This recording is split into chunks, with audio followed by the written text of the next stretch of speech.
Hello everyone, আসসালামু আলাইকুম। আমি প্রবাসী ব্লগ নিয়ে নতুন আরেকটা ভিডিও নিয়ে চলে আসছি আপনাদের সাথে। আমি মোহাম্মদ আসিম। তো আপনার গত ভিডিও দেখেছিলাম উমর ভাইকে নিয়ে কথা বলেছিলাম। হ্যাঁ, উমর ভাই সবসময় প্রতিনিয়ত আমাদেরকে আপডেট দিচ্ছে বন্যার পরিস্থিতি নিয়ে। তো চলুন আজকেও নতুন আরেকটা আপডেট নিয়ে আসছে উমর ভাই। তো চলুন সেই ভিডিওটা দেখে আসি আপনাদের সাথে। আসসালামু আলাইকুম গাইস। আমি ঠান্ডায় কথা কইতে পারতেছি না। গতকাল রাত 2টা বাজে আমার ফেনীর ভাই ব্রাদার বলেন, টিম মেম্বার বলেন, তার আপডেট দেয় যে ফেনীতে বন্যার পরিস্থিতি খুব খারাপ।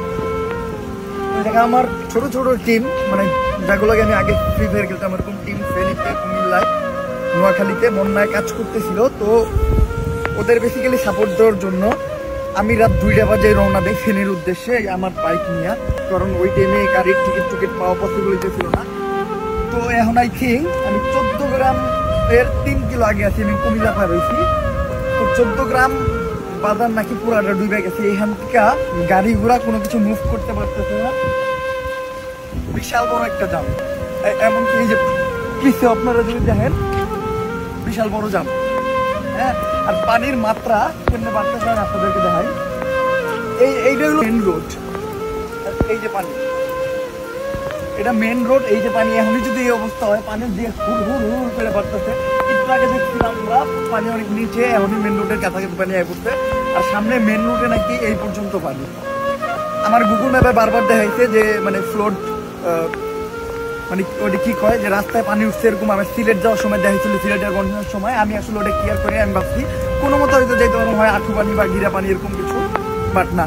সারা রাত বৃষ্টি হয়েছে, সারা রাত বৃষ্টির ভিতর গাড়ি চালাই আর যদি ফেনী পর্যন্ত না যাইতে পারি, এর থেকে বড় দুঃখের আর কিছু হইতে পারে না। তো আপাতত ফেনীতে গাড়ি নিয়ে মুভ করতে পারবো না। দেখি আমি গাড়িটা আমার কুমিল্লায় রাইখা কোনো মতো ফেনীতে মুভ করা যায় নাকি, নয়তো কুমিল্লার ওদিকে অবস্থা নাকি খারাপ, ফেনীতে অবস্থা খারাপ, নোয়াখালী, লক্ষ্মীপুর সব জায়গায় অবস্থা খারাপ। এখন মানে আমি আমার গততেই আপডেট দিচ্ছি যে আপনারা যেভাবে পারেন আর কি, আপনার হাতে চিরামুড়ি আছে, এগুলো নিয়ে আগায় আসেন। এখন সিচুয়েশন ওই জায়গায় যে আপনার যাবেন এরকম কোনো সিচুয়েশন নাই। আপনারা একটা কাজ করেন, প্রত্যেকটা এলাকা থেকে ওই ছাত্র আন্দোলন যেমন হচ্ছে ওইভাবে একজন সমন্বয়ক একটা টিম গঠন করেন, টিম থেকে ফান্ড কালেক্ট করে ওইটা নিয়ে দেন বন্যার্তদের পাশে যেয়ে দাঁড়ান। আর যে হারে বৃষ্টি হইতেছে আমার মনে হয় না এই পানি নামবো। আমার মনে হয় এই পুরো রাস্তাটা ডুবে যাবো, কেউ এখান থেকে মুভ করতে পারবো না। অলরেডি যে ছোট ছোট গাড়িগুলো আছে এগুলো ঘুরে ঘুরে যেতে থাকে। আমার গাড়ি ঘুরাইতে কয়টা, আমি অলরেডি গাড়ি ঘুরাইছি।